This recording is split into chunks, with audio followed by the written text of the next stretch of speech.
I'd love to know your very first childhood memory musically.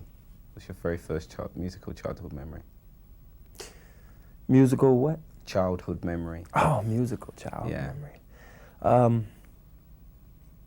I can remember slowing up the record to get, oh, I bet you if someone approached you yesterday to tell you that you would be jamming, you would not believe it because you never thought that you would be jamming.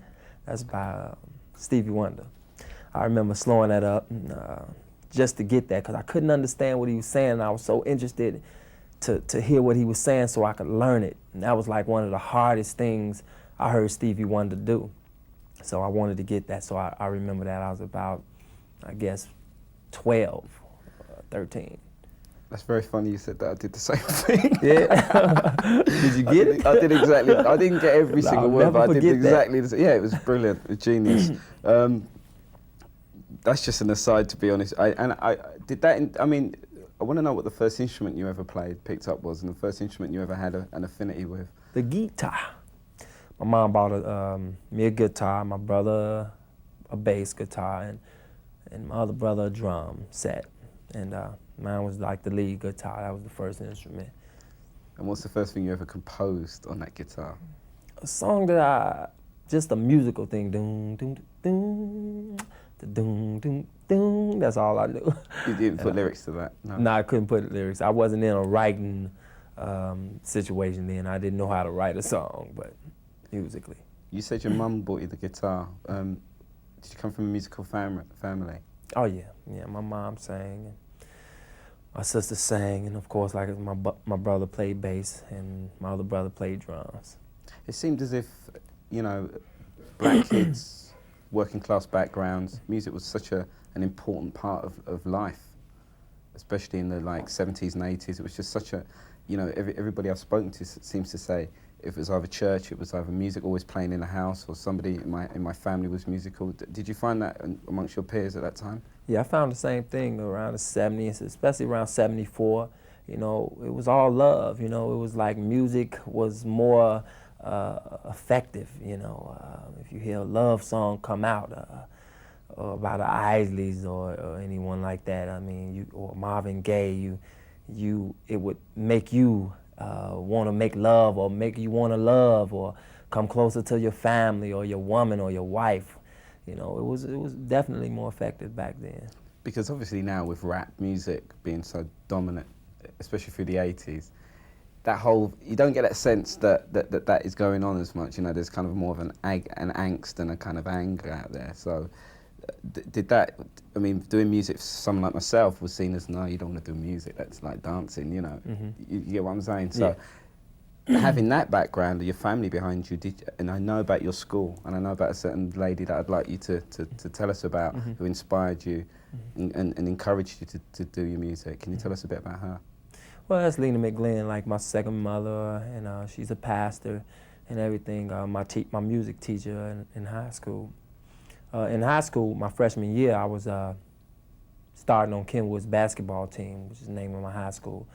And but I happened to have a music class. At that point in time, I think I was about 16, 17. I was not interested in music. I was really trying to be the next Michael Jordan, of course.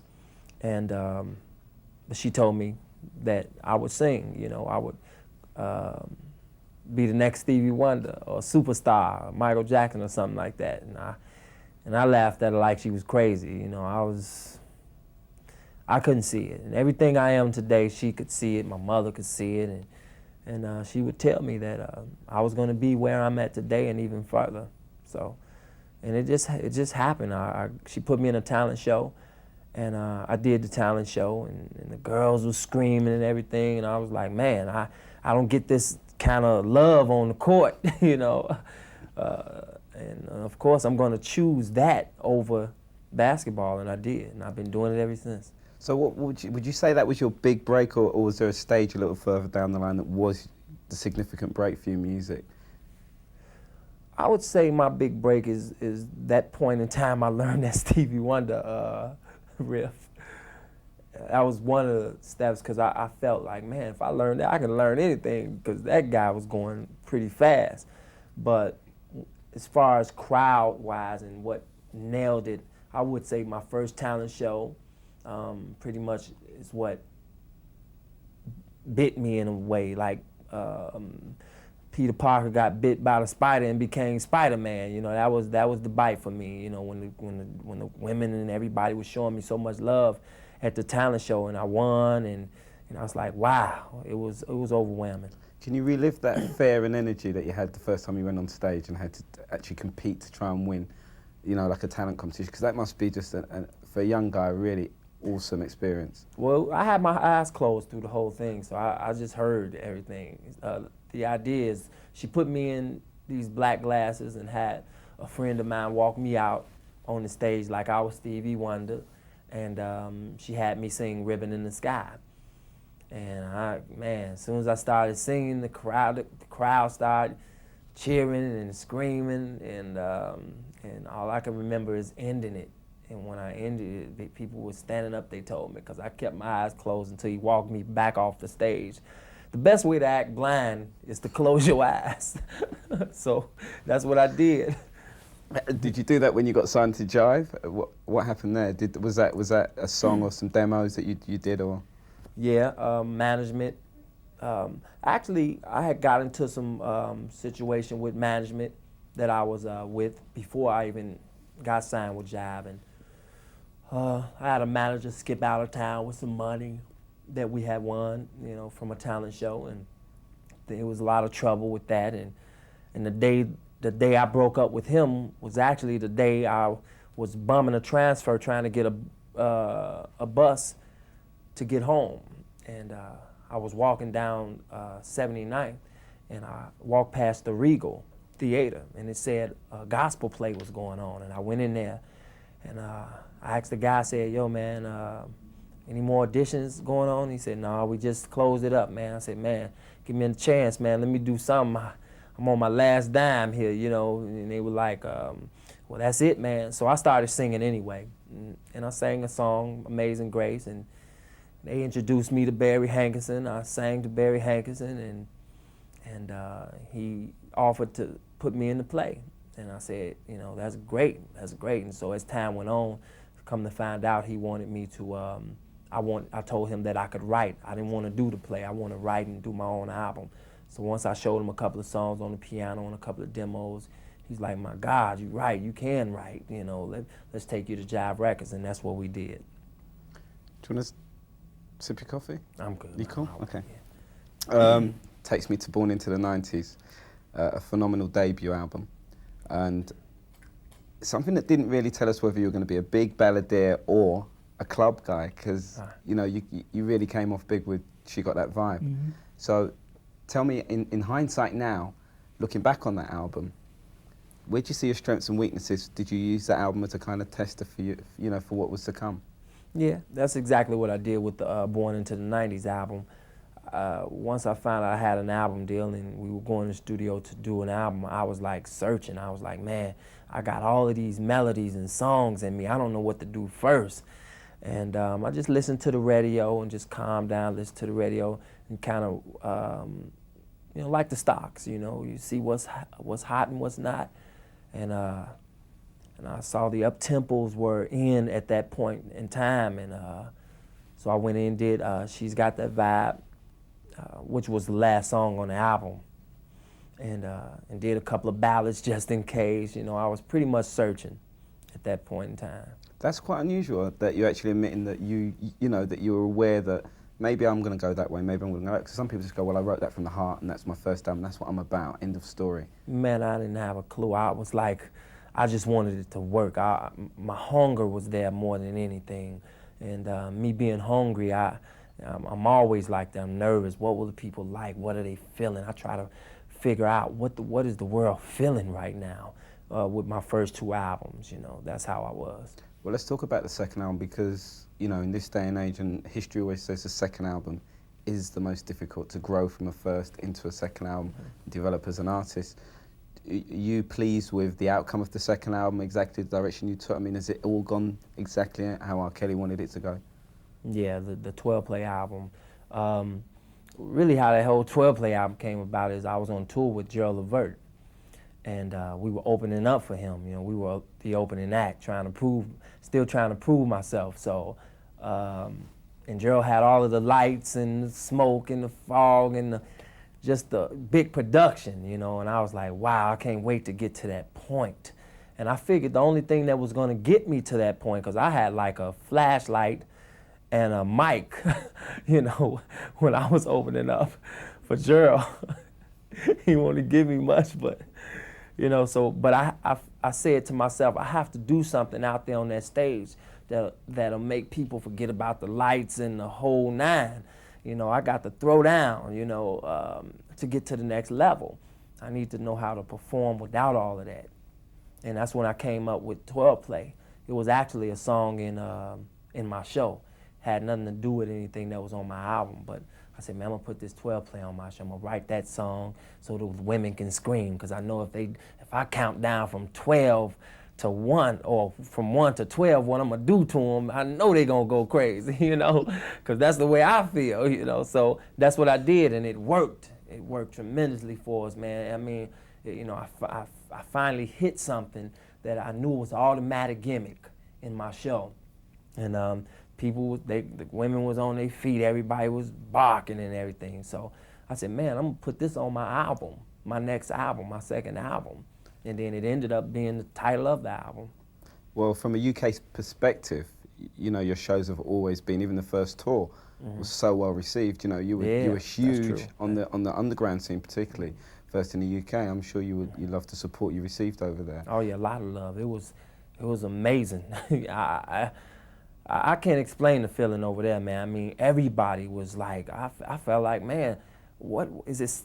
Is Michael Jackson standing behind me? And when I turn around, he ain't there, you know? That's how I felt, because they were screaming. Some nights I didn't even know what they were screaming at, you know, but they was telling me, man, they just love you, man. And that just really made me feel good, and it inspired me to go in and even come up with another album. Okay, before we talk about that other tour, the second tour you did over there, let's talk about the tracks on 12 Play, because the first time I interviewed you, we talked about Your Body's Calling and Bump and Grind being almost like signature tunes for the 90s, like Marvin's Let's Get It On was in the 70s. And do you feel, I mean, at that point, after you were the She's Got That Vibe man almost, then you came with, you know, the kind of more sexy angle, and you became a sex symbol. How did you cope with that whole instant, boom, your career escalated, and you were a sex symbol as well? Well, I started saying things like, I can hear someone over there calling me, oh. The crowd would just go crazy. Then I walk down there, I can hear someone over there calling me, oh. And they go crazy. This before body calling was born. You know, and little gimmicks like that, and ooh, nah, nah, nah, nah, nah. Crowd go, your body, nah, nah. And it was just amazing little gimmicks that I was doing on my show. I never thought that I would take it into the studio and say, okay, I'm gonna make a whole song out of Your Body's Calling Me. But that's how these songs came about. And as the more I started doing that, the more I started deciding, well, I'm just gonna start saying what I feel. Because I would always say on my stage, do you mind if I say what I feel right now? And they would love it, and then I say what I feel. See, I'm feeling kind of horny right now. And they would snap, you know. But that's what I would feel, and I'd say what I feel. People appreciate me keeping it real with them. And everybody wants to know what you really feel. You know, especially when you're known, they want to know what you're really thinking. So I was giving them what was on my mind and on my heart at that particular time. You reckon you found your niche there, really, at that point? I mean, everybody, a lot of R&B artists were trying to do that kind of thing, but you kind of did it just that bit better. Well, I think it's because after I started doing it, a lot of people would follow, if you don't mind. I mean, a lot of people would follow in a humble way. I say that, but you know, it's a difference when you mean it. You know, you do it. When I came up with it, it came out of me from my belly, and I did it because that's what I felt, and that's what was on my mind. A lot of other people, when they did it, they were inspired to do it. And it's a difference, you know, it's a difference in who created the light bulb and then who turned it on. It's a big difference. People were doing it because they knew it worked. Yeah. I mean, I was exactly. at Wembley Arena when you did that call and response thing, and you had like 10,000 people instantly giving you that vibe back. So that's a clue into also how you write some of your songs, because we're going to talk about this later, about your songwriting and how you said you fed from the crowd and you went back to a studio and then you wrote a song from your experience at that moment there. Is that one of the key ways that you actually write your material?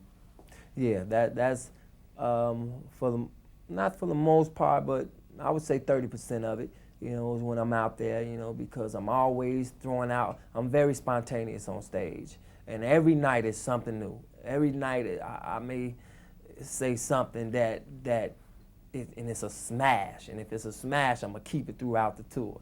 You know what I'm saying? Man, everybody goes crazy when I go, ooh, na, na, na, na, na, what? Your body, na, na, na, na. That was just something I tried on the show, and it was such a great response that I decided to do it in a song. Where did you feel you were going to go from there? At that point, you came off the tour, you just had success with the album. Were you just excited about the future? Where did you think it was next? Or were you kind of nervous about, hang on, Bump and Grind was the biggest R&B record for 30 years on the R&B chart, and you know, people are saying this is great, but where do I go from here? Yeah, always nervous, man. I'm a nervous wreck, but it's an exciting type of nervousness. You know, I'm excited to do it again, but I'm nervous because I'm like, man, can I do it again? You know, I believe, but you know, it's hard to sit in one room in Chicago in a studio and read the minds of millions, because that's what you're doing. You know, when you write any song, you know, you're writing it to put it out, but hopefully people will go and buy it. Hopefully people will love it. Hopefully people will come to the concerts because of what you thought in that little bitty room. And you know, I'm trying to read the minds of millions, you know, because I want millions to pack in and millions to go buy the album and millions to love my music. So, you know, it's a pressure, man. It's a pressure, but I welcome it because, you know, I love pressure and I love my music. And I know if you love something you do, it's going to show. We're talking about reaching millions of people and reaching millions of people also through the voices of other singers, which is something that you've proven that you can do as well. I mean, the mark of a truly great songwriter and musician is when they can work with somebody else or for somebody else. At that point, you became known as R. Kelly, the great songwriter as well, because you work with everybody that matters in R&B. Was that a way of you alleviating that whole pressure of just, it's me, I'm going to write a song for this person, that person, or or did they just ask you and say, man, we need one of your songs for our album? Was it that whole era, that time there for you, was that so exciting? Yeah, it was very exciting because I love writing for other people. I love taking my music and transforming into that person that I'm working for. You know, for instance, Tony Braxton, I would give, I was just telling somebody this today, I would give Tony Braxton, I wouldn't give Tony Braxton a You Are Not Alone. And that's the exciting thing about my music. That's the exciting thing about, that's the most thing I love about my music, because when I get to write for people, I get to become them. And they don't understand how I do it, but I do. I understand that I totally submit to who they are, and I respect them so much, and then I'll just give them what I feel they would sing. You Are Not Alone, Tony Braxton could have never sung that song. It was just so perfect for Michael, I feel. And the same thing with anything else I've done for anyone. I try to try to pull out of them what I feel they should do. But also, one of our favourite songs on the show last year was Get Out, Changing Faces. Such a, how can I put it, every woman who's ever been through anything like that totally understands that, and that the ability to, a woman would have had to have written that song, surely. You know, that's what's most impressive. How did you set about writing Get Out? Well, I've sent a woman through that situation. I've sent a woman through that situation. I mean, some things you don't have, it doesn't have to be done to you, but it's some things that you can do to others and that can inspire you also. And that particular thing I happen to do to a woman. I've seen enough women through enough problems in my past that I know what they're talking about because they always screaming in my ear. They need to spend time, more time. They think I'm cheating around, which sometimes I was. I mean, sometimes, but I ain't gonna lie. That happened, and I'm human. That happened. I made bad mistakes. So, and through my music, it's my way of saying I'm sorry. It's my way of saying I'm trying to be better. It's my way of saying forgive me. It's my way of saying let's make love and just make up. But the great thing about it is, if you're real out there and people are being honest, they can really relate to it. Yeah. You've got a track on your new album, which I'm going to throw to, called One Man. I love that track because any guy who's been out with any girl who's been out with another guy can absolutely appreciate what you're saying in this track. Can you just talk us through this tune? Well, One Man was something on this album that I put on there. It came to me. I said that I was going to let this album come to me, this particular album. I wasn't going to go searching for anything. I was going to let it come to me. And this One Man came to me. It was like my second song. Out of the 28 or 29 songs that's on this particular album, this was like the second song. And I wrote it from a situation that I had been through, of course, and situations that a lot of brothers had been through. I don't even remember those. What's weird is I don't even remember how I came up with One Man, because the title is so far to the left and how you would come up. When you say one man, people would not know what do you mean. So I usually end up saying, well, one man can make one woman hate all men. Now that's not a negative statement. It's just a true statement. And any woman that hears it be like, you ain't lying. You sure right about that. Y'all can make us just hate all of y'all. And I was basically saying, but don't give up on us. You know what I'm saying? Don't let what happened in your past mess up our future, because I've gotten with girls and I'll take them out to the show or something. They won't even let me open the door for them. I'm like, man, what are you so mad at? I'm a gentleman. I'd like to open the door for you. And that's okay. I got it. What are you mad at? Who's hurt you? Well, I was dealing with this other guy. Well, that's not me. That's him. And I've been in enough situations like that where it's pretty much easy for me to come up with something like One Man. Let's say One Man. That's your radio one. That's a great song. I love that song. I want to talk a bit more about the songwriting process again, because that was One Man from R. Kelly from his hot new album, R. It's going to be R or rated R. I'm not sure which one's it going to be. Rated R, R-rated. R-rated, R-rated, rated R. But it's all real. Anyway, I'm with R. Kelly. We're talking about his new double album, which is incredible, I have to say. And just talking about some of the tracks and his ability to write songs and how he writes songs. You are known as a workaholic, just a total music man, much in the way Prince was known throughout the 80s as somebody who just always wanted to make music. Are you obsessed with making music? Is it an obsession? Is it just with you? Is it? Yeah.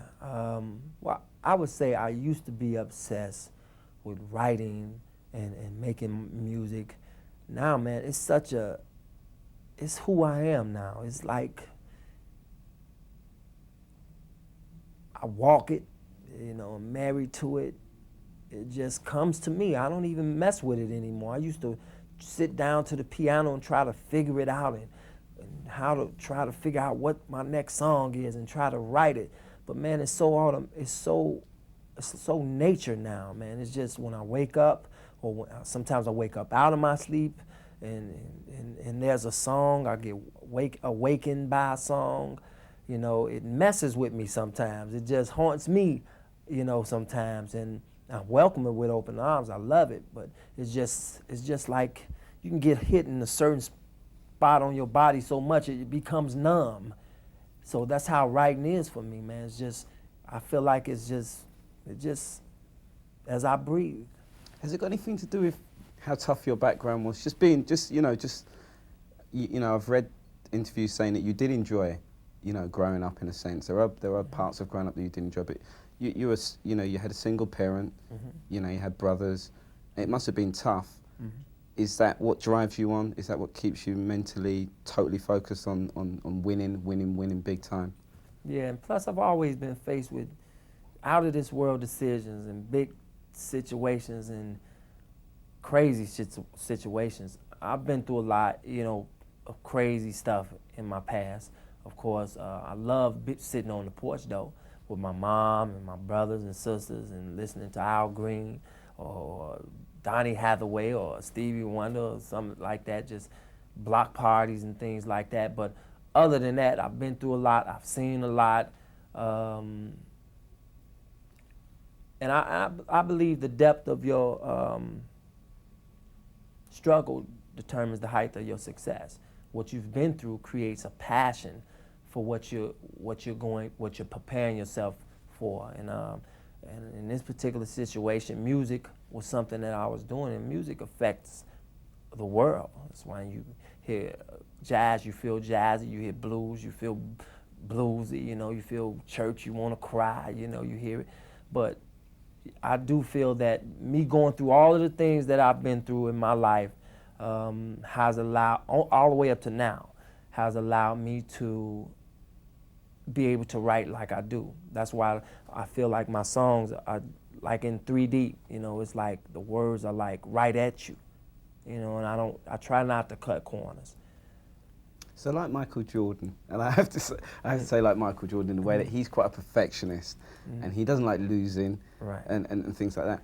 Do you get, I mean, you're working with Sparkle now, which I'd like you to talk to me about, but also do you get slightly frustrated if somebody doesn't have the same, you know, get up and go that you have? I mean, how do you find producing and writing for somebody like Sparkle, for example? Do you have to tell her, you've got to do this, you've got to do that? Well, yeah, first of all, I get very frustrated, you know, and that's maybe bad, maybe good. I feel it's good on my part, you know, because that's how Miss McGlynn was, that's how she was with me. She would get frustrated, hit me in my stomach, do whatever she had to do to get me to sing the right way. But I get very frustrated with people that I try to work with, and because I know I'm giving them 200 or 300%. I'm giving them my all. The same thing I would give for me, I give for those who are writing, or sometimes even more, you know, because I'm on the outside looking in, and that's a plus for me. With Sparkle, her particular situation, it was the same way. I gave her a choice, no choice, you know, and told her she had to sleep on the couch, and she had to show me, you know, that this is what she wanted. And her being a woman, if she did that, I never told her, but if she did that, that would really be a plus for her, because she's a woman.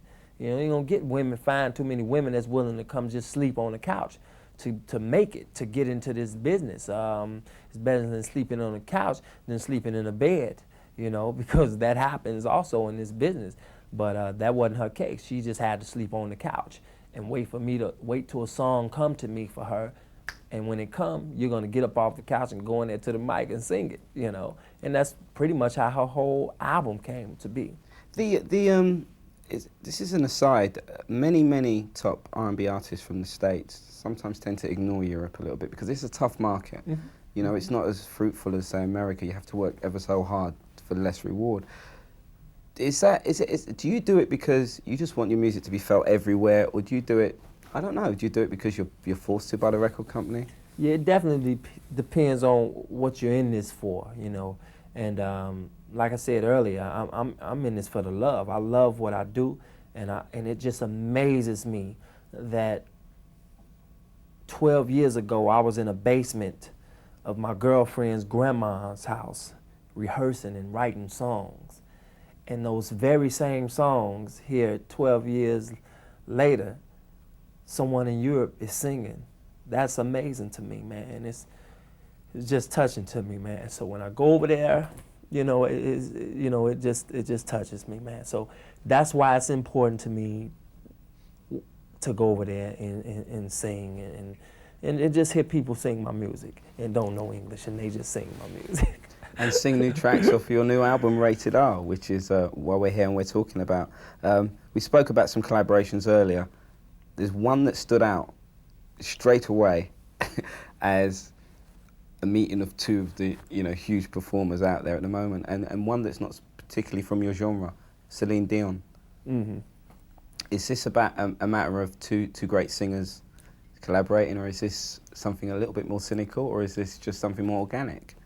It's something more me being A&R a little bit, but this is a very special song, though. It's a very special song. It's called Angel that I wrote, and as I was singing it and writing it, and I got done with it, it was missing something, and I realized that it needed I wanted a female voice with it, and I thought about Celine, and I reached out, and I was very shocked, to be honest, that we got a quick response, and that she would do it and everything, and we went to Canada and laid the vocals, and I was amazed, and it came out amazing.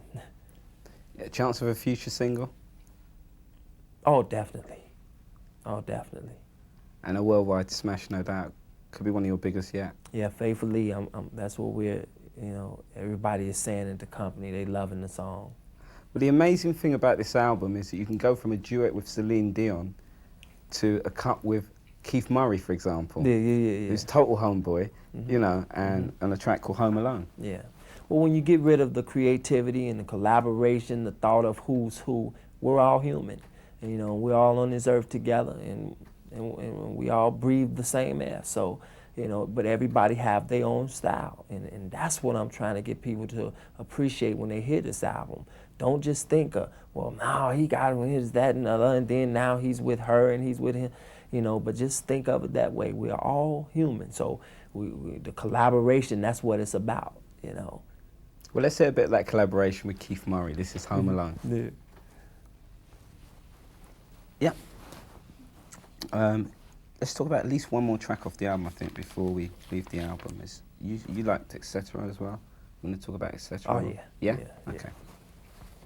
It's Radio 1, The Rhythm Nation, Sunday evening with R. Kelly, going through Rated R, his new double album. It's just R. Oh, sorry, it's just R. Yeah. Just that. Sorry, okay. Sorry. I just got so much in my head. Sorry. We're on The Rhythm Nation with me, Trevor Nelson, and R. Kelly, playing tracks from his double album, R. And it's a hot one. That was Keith Murray, Home Alone with R. Kelly, and we spoke about collaboration with Celine Dion. And let's talk about another track on your album, Etc. Etc. That's a very interesting track because when I was writing it, I didn't have a hook for it. I wanted to talk about so many things I wanted to do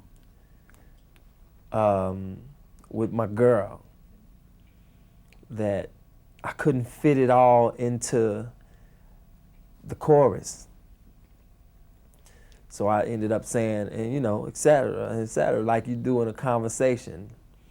And then out of nowhere, I started thinking about how you make love, and then you go to the IHOP, and that's why I put that in the bridge of the song. But the whole base of the song is, I want to do this, I want to do that, and et cetera, and et cetera, and et cetera. So that's how that came about. Cool. Really hope this album does fantastically well for you. Thanks, I'm sure man. it is. I think it's a landmark album again. Thanks. You just never cease to amaze me. Thanks, man. But is music totally the future for you? Music related things. You're financially secure now. Really, is there anything outlandish that we don't know about that you may be getting into? Well,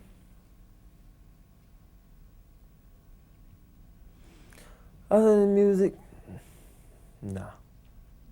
I don't believe that for 1 minute. Ain't it hard to believe? Isn't that hard to believe? I think there must be something lurking there. I tried to do the face and everything, and it didn't work. I don't believe that for 1 minute. Man. There's a lot of things that I'm trying to do. I just can't really get into now. But you guys will find out eventually. But my whole thing right now is, and this is the truth, my whole thing right now is music, and trying to get myself to a situation where the world knows my name and knows my music, and it'll go down in history. Is it a thing? Is it this whole American thing of be the best you can be? Because you are a perfectionist with your songwriting as well, aren't you? So, have you not completed the course yet for yourself? No, I haven't. No, it's still a lot more to go. I still have a lot in me to come out. I can't say any more after that, really, can I? No, artists that you admire and Oh yeah, yeah. And the song you composed for another artist.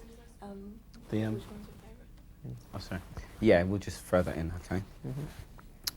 Mm-hmm. We can tell from your music the kind of artists that have inspired you. It's the Isleys and the Marvins and stuff. It's there. Yeah. What about contemporary artists that you might admire as well?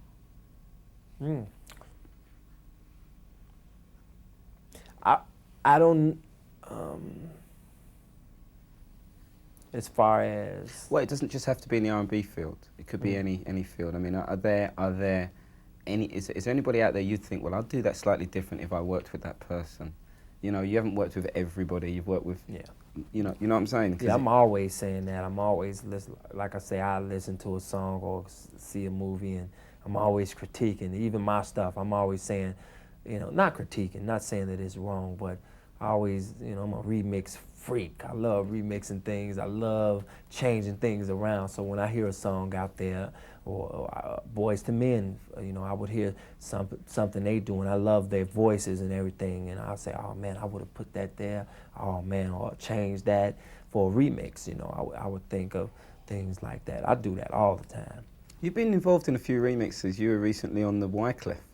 Yeah. I was surprised that you were on that remix actually. Right. You know, not being on the Me too. original, but on the remix. It was, was that just a phone call, a favor, or you know? How did That's just me and him being in the same studio in the same building and just tripping out all night. And I was in the studio hanging out with him, and we had a track up and just went in there to the mic and did it. And it just, they put it out. You know, that's how that happened. He's a typical example of what can just happen overnight for people because, you know, again, he's an artist who was keeping it very much real with the first album. And then they kind of broke into a more commercial thing. Yeah. And have had huge success. And then the power that gives you to do what you want to do. That's right. Which is proven with your success as well and what you want to get into. Right.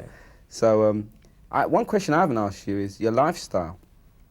It is obviously quite grand compared to what it was. But I noticed that there are times when I feel that you miss the innocence and the hunger, possibly. You know, when it was tough, when it was hard. You know. Yeah, I mean, I do all the time. Even now, I miss that. I really do. I miss. But see, that's why my songs are what they are, because I don't forget where I come from, and I miss it every night and day where I come from. And that's why there's a certain humbleness about my music and what I do, is because a lot of people sometimes they forget all about that. They don't even want to think about that dish rag on the floor and that small one-bedroom apartment. They don't want to think about it, but I actually miss it. You know, I actually get to myself and wish that, man, sometimes I roll down the street and I say, you know what, I'm going to get me an apartment right over there and get me a studio apartment, because I just want to do that because it feels good. It reminds me of my mother. It reminds me when we were one family. So that's very important to me. That's who I am, really. This sort of isolation that you get because you are now at a certain level and there are only a few people that are at that level with you, does that make it even that much harder to, how can I put it, to write songs just from the heart, because you're clinging on to that feeling of the past that keeps you know what I'm saying? You say you write songs and you can get that emotion out of you because you've been from the school of hard knocks, you know. Is it hard to keep clinging on, and sometimes does it mess with you? You know, just thinking, because the bad things come up all the time. Yeah, it does. It hurts sometimes, actually, when I be around other guys or girls, my friends, that are not as successful as I am, and they don't do what I do. They just regular 9 to 5 or whatever they do, and I look at, or if I go to an old girlfriend's house to see her grandmother because we were close, and it shows me how much I've been groomed and how much I've grown, and it's enough to make you cry, because it just hurts sometimes. Well, If you lost it all tomorrow. yeah, that's a good way of ending it. If you lost it all tomorrow, what would you do? Apart from maybe kill yourself? No, you might not. No. Yeah, if I pulled a rug from beneath your feet tomorrow and you fell flat on your back and you were more or less penniless again, do you think you're strong enough to continue living or continue with what you've been trying to do all your life? Or Well, I couldn't answer that question, because that thought is so far out of my mind and out of my reach that I would advise anybody not to even think on anything like that, because I just couldn't. I wouldn't imagine it, because I've worked too hard to get to where I am. I worked too hard, and I still continue to work hard. I work just as hard now as I work to get where I am now. who inspires you to do that? Did somebody else inspire you to be like that? Are there people you look at and you just say, that guy or that woman is showing me the way? I don't know, man. It's just something in me that's just continuing to drive. You know, when I think of me, I think of the Titanic, not in a sinking way, but when it was sailing. I want to mention one other person before we end the interview, and that's Michael Jackson, who is a veteran of this industry and a record-selling artist of this industry. And I read that when you worked with him, you were a bit nervous at first, but the moment you got into it, you just felt, yeah, this is what it's about. You know, was that possibly in recording and working with somebody else? Was that probably the pinnacle of your career so far? Yeah, that was a big pause moment for me, you know, when Michael stepped in the studio or even asked me to write a song. I mean, at the point that he did it, I never thought that it would happen, even though Miss McGlynn told me a long time ago that Michael Jackson's gonna ask you to write for him one day. And I would just laugh at that, because that's so funny to me, because I don't believe in all of that psychic stuff, man. I just don't get in all of that, you know. So, and when she said it, you know, I couldn't believe it. And when he asked me, first thing I thought about was her. And I said, but I'm still not gonna believe. I mean, this has got to pass before I can say, you know, I've done this. And when I did the song, when he came into the studio, yeah, I was overwhelmed, nervous, and all of those things. But I was professionally that way. I wasn't so nervous. I would faint when he came into the room, but once he came into the room, I went in the bathroom and fainted, and kind of fell out. But then after that, I came back like it was no big deal. He was here, and we continued to work. You know, I offered him some Chinese food. You know, the whole nine. You know. Things kind of smoothed out after that. Well, the result was the result you couldn't have dreamed for, but it was the right result, yeah? Yeah, oh, definitely. So you left the mark. Yeah. Okay, great. Anyone you want to work with? Yeah, aside from Michael Jackson, is there anybody aside from who you've worked with already that you'd love to work with? Yeah, I got a couple of songs that I just wrote like 3 weeks ago for Garth Brooks. Hopefully that'll happen. He return a call. Well, you never know. Anyway, R.Kelly, it's been hopefully, faithfully. It's been fantastic talking to you, meeting you again.